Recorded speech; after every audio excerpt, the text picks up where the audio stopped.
บายดีบรรยากาศยามเช้าๆเด้อพี่น้องเด้อมื้อนี้พามาเบิ่งไผ่เนาะอยู่ที่กอไผ่มื้อนี้ไผ่สร้างม่อนพี่น้องไผ่สร้างม่อนอันนี้คือครบรอบ1 ปีเด้อพามาอัปเดตให้พี่ให้น้องเบิ่งคือปีกายนี่เฮาปลูกกับช่วงนี้เนาะเป็นช่วงยามแล้งได้มาได้แนวพันธุ์มาเหงาหนึ่งเป็นช่วงยามแล้งอันนี้คือต้นพันธุ์ที่เราได้มาเนาะนี่บ่ซ้ำฮอดนิ้วก้อยซ้ำเด้อนี่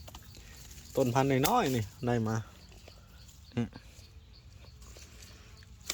พอมาปลูกก็เฮาใช้วิธีการฝังท่อเนาะฝังท่อให้มันลงฮอดเหงานะพี่น้องในกระทอกน้ำลงหูนี่มันแล้วเวลาหดมันสิซุ่มดีมันสิเทิงหากเทิงโคนจึงเฮ็ดให้ไผ่ออกลูกเนาะใน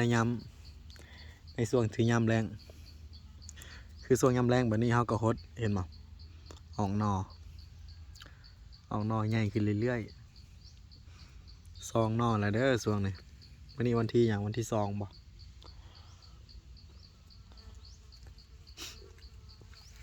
ที่2 เดือน 4 2025นี่งามๆเลยพี่น้องมันเป็นไผ่ไส้ลำเนาะไผ่งามไส้ลำไผ่บ่มีหนามขนาดกะสิน้อยรุดไม้ไผ่บ้านเนาะไผ่บ้านแต่ว่าสิใหญ่กว่าไม้สังไผ่มันสิอยู่ระหว่างกลางเนาะเป็นไผ่ที่นิยมปลูกในการใส่ลำพี่น้องการขยายพันธุ์กะเดี๋ยวหน่อต่อมานี่นะเขาสิเอาไว้ขยายพันธุ์เขาสิขยายกิ่งแบบนี้เนาะแต่ว่าถ้าเขาสิขยายพันธุ์เลยเขาก็สิมีวิธีการอีกบดจงไว้แบบนี้เนาะเพิ่นก็สิมีวิธีการของเพิ่นเดี๋ยวสิขยายพันธุ์ไว้อยู่เนาะผมมีแนวพันธุ์แต่ก่อเดียวนี่ขยายไว้อยู่เห็นพี่น้องหลายคนเพิ่นก็สนใจอยากแบ่งไปปลูกเนาะก็อัปเดตกันซ้ำนี่แล้วเนาะพี่น้องเอาขอบใจเบิดทุกคนที่ติดตามรับชมเดี๋ยว